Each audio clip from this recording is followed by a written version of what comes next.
días jueves, también a las 13 horas. Hoy quisiera hacer un análisis individual sobre el concepto del terrorismo financiero que ha estado de moda, sobre todo durante toda la semana pasada, a partir de que en el día, si no estoy equivocado, 3 de febrero, el señor ministro del Interior, Arnaldo Yucio, hizo una exposición ante el Congreso Nacional, la Comisión Permanente, si no estoy equivocado, en donde denunció una serie de hechos ilegales o supuestamente ilegales alrededor del señor expresidente don Horacio Cartes. Antes de entrar en ese tema, primeramente quiero hacer una explicación, porque, bueno, no, disculpen, voy a poner más fuerte acá. ¿Ahora qué tal me escuchan? ¿Ahora? ¿Me escuchan mejor? Seguimos. Alrededor de esa exposición, quisiera en el día de hoy explicar un poco qué es el terrorismo financiero, considerando que el señor Yucio fue acusado por algunos periodistas, entre ellos el señor Herken y otros más, de que con esa denuncia sobre supuestos hechos ilegales, él estaba llevando al escenario paraguayo de las expectativas sobre las cuales se basan los actores económicos, estaba llevando a cabo hechos o actos de terrorismo financiero. Entonces yo estuve pensando, ¿qué es el terrorismo financiero? Y mi concepto es que una persona honesta jamás cometería actos propios de criminales. Pero lo inverso no es verdadero. Un delincuente procura rápidamente envolverse en actividades ilegales, en actividades legales, perdón, para disfrazar sus actividades ilegales de legales.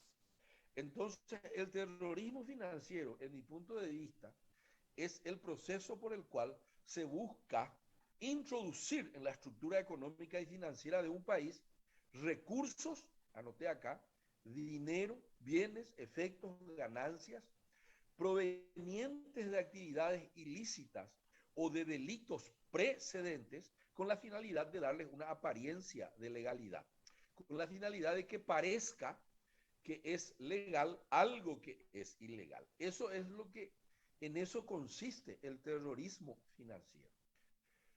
Yo creo que los colegas, los compañeros de trabajo del señor Yucio, o a quienes él debería considerar compañeros de trabajo del mismo gobierno, el presidente del Banco Central y el presidente de la Comisión Nacional de Valores, pueden ayudarle al señor Yucio a verificar si las denuncias que él hizo son o no, corresponden o no corresponden a hechos reales. Y si fueran así, esto sí sería el terrorismo financiero, porque de lo contrario, quien queda como terrorista financiero es el señor Yucio. Yo no quisiera tomar ningún partido, solo quiero explicar lo que pasó en Estados Unidos con respecto al terrorismo financiero, que sí aconteció en el 2008. En el 2008, el 15 de septiembre específicamente, Lehman Brothers fue a la quiebra. Antes de ir a la quiebra, Lehman Brothers hizo un comunicado a la opinión pública y dijo, tranquilo, todo está bajo control, todo está normal dentro del marco de la ley, en estricto cumplimiento a las normas que regulan los mercados. Primera lección, cuando surge algún comunicado de que todo está bien, hay que ponerse alerta. Los analistas de mercado, de capitales sobre todo, porque hay mercados crediticios, mercados monetarios, mercados de capitales, pero los analistas de mercado siempre son desconfiados y siguen una regla que dice, dime de qué presumes y te diré de qué careces. Repito, dime de que todo es normal y te diré de que hay sesgos de anormalidad. Lo que pasó en el 2008 es que ellos estaban obnubilados por las ganancias fáciles y aceleradas de los derivativos. ¿Qué son los derivativos? Derivativos son papeles que se venden en el mercado de capitales, en las bolsas de valores, derivados de la venta de paquetes de deudas que no cumplían con las exigencias del mercado crediticio, hipotecario. La palabra derivatives era una palabra mágica. Esos papeles podían crear empresas o crear paquetes, bonos privados, pero que estaban sustentados en bonos, en documentos, perdón, en pagarés hipotecarios que eran basura. Hicieron una baraja, así, mezclaron todo, con varias empresas donde sus únicos activos eran solamente bonos basura. Todo comenzó con que la gente no leía las letras chicas de lo que compraban en la bolsa, porque las letras chicas decían: este dictamen que califica este papel privado o este bono privado que se vende en la bolsa de Nueva York, por ejemplo, está fundamentado en un juramento que hicieron los agentes financieros y la clase política de que van a trabajar por y con la transparencia. Disculpen la sonrisa. Los americanos toman las declaraciones juradas por lo que dice la letra, pero queda a criterio del inversor saber si dicho papel o no es un fraude. ¿Es o no es un fraude? Todo comenzó en los Estados Unidos cuando hubo una desregulación del mercado, tanto de capitales como crediticios o de bancos comerciales. Esos dos bancos no se hablaban. Cuando comenzaron a hablarse, cuando los pagarés de los bancos comerciales o hipotecarios, de casas, de gente que no tenía la posibilidad de tener casas, de no tendría que tener crédito, se vendían en el mercado de capitales a través de papeles que representaban a paquetes de estos pagarés que no se iban nomás luego a pagar. Entonces se armó la podrida. Se impulsó la narrativa de que los bancos comerciales y de inversión se iban a controlar unos a otros o se iban a autorregular. Y las tasas iban por encima del 15%. Cualquier tarjeta de crédito estaba por encima del 17%.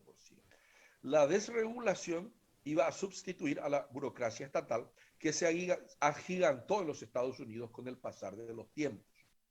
Se destruyó el relato anterior que no permitía, repito, que los bancos comerciales pudieran hablarse tan siquiera con los bancos de los bancos comerciales con los bancos de inversión y viceversa, los bancos de inversión con los bancos comerciales. Clinton era el presidente en esa época, por lo tanto, se dijo que Clinton permitió que un banco de una naturaleza desarrollara actividades de otra naturaleza. O sea, los bancos comerciales empezaron a ganar más plata en la bolsa, empaquetando pagarés que cobrando intereses, empaquetando pagarés que negociaban después en la bolsa con la complicidad de los bancos de inversión. Es como decir, un banco crediticio, un poco denunció Yucio eso, no se dedica precisamente a prestar plata y a ganar dinero con eso, sino que se dedica más a actividades cambiarias y a ganar dinero con eso. Eso es eso es sobre lo que llamó la atención Yucio. Denunció algo adyacente con un banco local. Dijo que supuestamente era más una actividad de arbitraje de monedas o de cambios antes que un banco comercial. Yucio debe presentar las pruebas alrededor de esta afirmación. Antes de la catástrofe norteamericana del 2008, los bancos comerciales y los bancos de inversión estaban muy, pero muy regulados. Bueno, lo que pasaba entonces en los Estados Unidos era eso, y se llamó entonces a ese tipo de bonos basura, se le llamó como hipoteca subprime, porque prime es lo mejor y subprime es por debajo de lo mejor. Un eufemismo que crean a veces los sistemas financieros para esconder cosas que no están tan controladas o tan reguladas. Era más o menos así. No hace falta que me des una entrada por tu casa, tampoco vamos a mirar tu Inforcom. Igual nomás te damos el crédito. Ahora en Paraguay hay un montón de financieras que dicen, no miramos tu Inforcom. Y la tasa de interés era por encima del 15%. Hasta la división comercial del Citibank empezó a ser mucho más ligera, exigiendo cada vez menos y cobrando cada vez más intereses. Claro, había un mercado donde vos podías revender y deshacerte de esa basura, que te firmaban los insolventes de Casa Nueva. Se reempacaba todo, como ya dije, y se convertía en un nuevo bono que se vendía en el mercado de capitales. Hasta el Deutsche Bank, un banco serio como los alemanes, cayó en el verso. Vos sacabas tu préstamo hipotecario en el banco X de tu barrio en Estados Unidos y este banco le vendía al Deutsche Bank y el Deutsche Bank le vendía a los jubilados europeos. Vendía ese bono y era un bono basura. De pronto vos dejabas de pagar porque eras luego un insolvente en Estados Unidos y el Deutsche Bank te requería. Y vos le decías, che, yo quiero renegociar esto con mi banco local, no, ya no le, ya tú pagaré, yo ya no está más en el banco local, está con el Deutsche Bank. Nosotros somos cobradores nomás ya luego de inversores internacionales. Si no pagas más, te vamos a desalojar. Yo no quiero calificar o descalificar al Banco Central del Paraguay o la Bolsa de Valores de Asunción como sí lo hizo Yucio, o a la Comisión Nacional de Valores como sí lo hizo Yucio también. Pero yo creo que el presidente del Banco Central y el presidente de la Comisión Nacional de Valores deben responder a las dudas que fueron lanzadas y que dudas que nacieron a partir de la exposición de Yucio, pero que ya estaban nomás luego en el ambiente. No es que Yucio vino a descubrir la pólvora. Existen dudas de si los que cometieron los actos de terrorismo financiero fuera del marco de la ley, ¿quiénes son? ¿Es Yucio o son los que están nomás luego violando algunas normas de la industria financiera, tal como lo denunció el señor Yucio? A mí me extrañó que el lunes, creo que el lunes de la semana pasada, ya no recuerdo, pero creo que sí, el presidente del Banco Central no se presentó a una invitación del vicepresidente de la República, donde él les invitó para que dé algunas explicaciones sobre hechos pasados de sesgos en el manejo financiero. Y el presidente del Banco Central no se presentó arguyendo, y disculpen que me sonría un poco, dice, independencia del Banco Central. Cuando que el Banco Central por las narices le pasó un montón de dólares de origen dudoso del señor Messer que se depositó en el Banco Nacional de Fomento y que el Banco Central después, cuando se dio cuenta, ya en este gobierno, que fue un error, le multó al Banco de Fomento. Claro que le multó al Banco de Fomento, no le multó a los directivos del Banco de Fomento. Es decir, con mis impuestos y con los impuestos de todos los paraguayos, pues seguramente digo yo, el Banco de Fomento pagó o va a pagar esa multa o va a reclamar no pagar esa multa, lo que fuere. Pero con recursos de todos, es linda manera de pagar un FAU, una falta, ¿no? Con plata del Banco de Fomento. Podría ser con utilidades obtenidas, de intereses ganados, con tarjetas de crédito que se le da al empleado público, con eso van a pagar la multa. El Banco de Fomento niega que hubo influencia, ¿cómo es que se dice?, política. Y el Banco Central, claro que también lo va a negar, pero me da nomás risa que dice, no, nosotros no hablamos con el Poder Ejecutivo, con el actual, pero con el anterior, no sé qué habrá pasado con el Banco Central y con el Banco de Fomento que permitieron que un tipo condenado en el Brasil pudiera depositar millones de dólares sin que haya pasado nada. Yo no sé si sabemos o no sabemos cuál fue la categoría del cliente asignado, la calificación del cliente asignado que le dio el Banco Nacional de Fomento al señor Messer cuando le permitió que depositara sus dólares allí. No sé si, porque cuando nosotros vamos a depositar, nos hacen todo un perfil del cliente asignado, que es en un formulario que es rigurosísimo y que debe seguir siendo así. A mí me gustaría que el Banco Central, para que todos se tranquilicen, muestre, o el Banco de Fomento, muestren qué categoría, qué calificación del cliente asignado le dieron a un señor que después se descubrió que cuando ya cayó preso, su novia recibió en efectivo de un director del Banco Mambay de esa época, hoy director de la casa Bolsa de Valores de Asunción, le entregó $600,000 en efectivo. Es mucha plata. Yo no sé si alguien maneja $600,000 en efectivo, menos aún un banquero. Un banquero generalmente maneja eso dentro de las transferencias informatizadas o se maneja con cheque o lo que fuera. Sigamos. Yo creo que eso sí, yo puedo dudar de que la influencia política sí existe, porque hasta en Estados Unidos Clinton fue acusado de que hubo influencia política. Como dice Friedman, no hay almuerzo gratis. Le costó mucha plata a la economía norteamericana.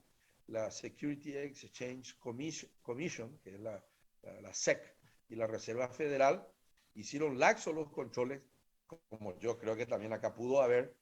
Es más, el Banco Central ya reconoce que hubo un control laxo, por eso le multó, no le va a poder multar gratis al Banco de Fomento.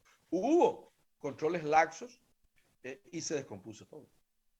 Hoy en día algunos le acusan a los Clinton de haber sido deshonestos. No podemos acusar en Paraguay que hubo deshonestidad, pero la laxitud probablemente hubo. Entonces la clase política paraguaya debe explicar a la ciudadanía por medio de la presidencia de la banca central cuántas inspecciones generales o puntuales ejecutaron en el Banco Basa para verificar el grado de cumplimiento de los riesgos en la lucha contra el lavado de activos. Y la gente debe conocer los resultados.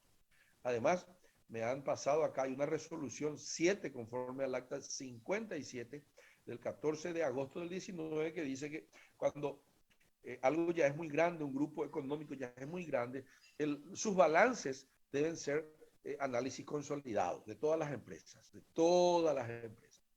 Es decir, hay que evaluar el Banco Basa con todas las otras empresas del grupo al cual pertenece ese banco, más los pasivos de todas las empresas para analizar a ese grupo en cuestión. Y además hay que analizar la declaración jurada de un ex hombre del Estado que necesita ser explicada a los electores. Cuando uno es diputado, senador, vicepresidente o presidente, ya su declaración jurada es pública. Y en ese sentido, en una declaración jurada del expresidente aparecen 350 mil millones de guaraníes que se le prestó supuestamente a una hermana, le prestó el expresidente, para que dicha hermana hoy tenga el 91% de las acciones de un banco de plaza. El presidente del Banco Central debe explicar el origen lícito de dichos fondos y si se hizo el due diligence o las debidas diligencias en el momento de recepción de dichos recursos para conformar ese banco. Y la Comisión de Valores, repito, debe explicar por medio de su presidente, el señor, creo que se llama Abreu, debe poder responder ante la ciudadanía si cualquier persona, como el señor Campos, exdirector del Banco Amambay, denunciado por el ministro del Interior, que aparece también en las delaciones premiadas del Brasil, cuando Messi cayó preso, en documentos de la justicia y de la Policía Federal Brasilera, él está denunciado de haber entregado $600,000, no sé si fueron 600,000, pero fueron miles y miles de dólares a la namorada do cara, que es Messi, do irmão.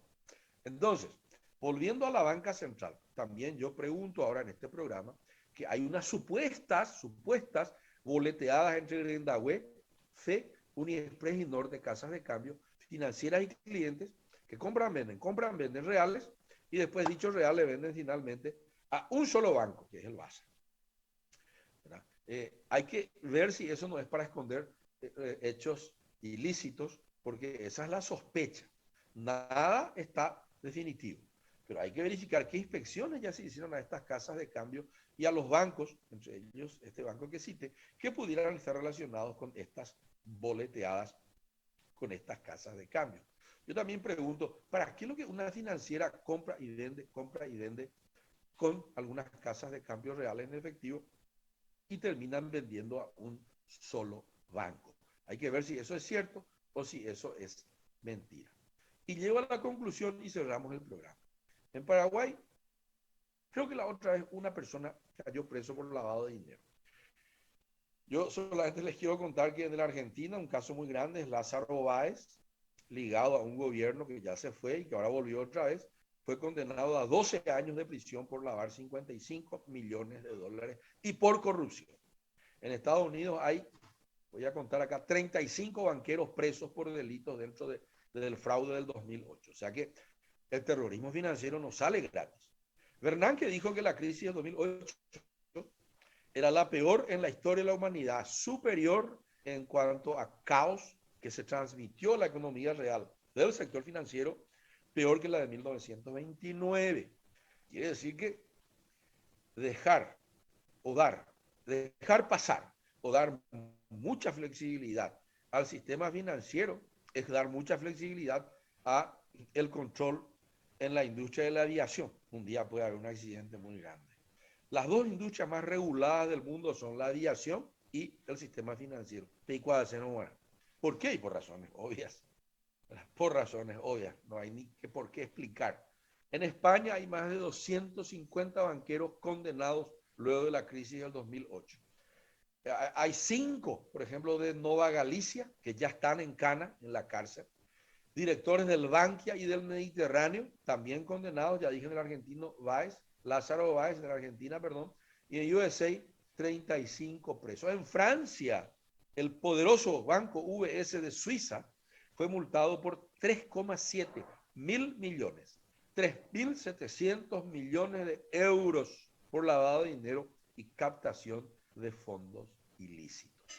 Entonces, con todo esto, yo le digo al señor Yucio que él tiene la obligación, con el señor presidente de la República y el señor vicepresidente, por medio del presidente del Banco Central y de la Comisión Nacional de Valores, y con eso termino, de mostrar la realidad. El Paraguay no puede ser un país marginal. Ser un país mau por fuera del marco de la ley no es obligatorio. Muchísimas gracias y muy buenas tardes.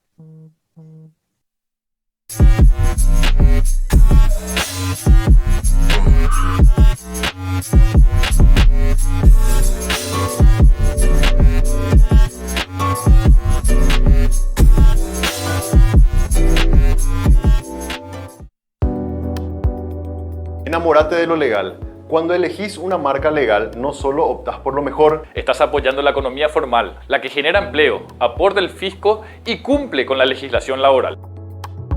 Estás premiando el esfuerzo del que crea innovando y promoviendo una economía de avanzada, la que nos hace crecer siendo competitivos. Si elegís una marca legal, le estás dando un portazo a la mentira y a la mediocridad. Cada vez que elegís una marca, le das un voto de confianza a la empresa y al trabajo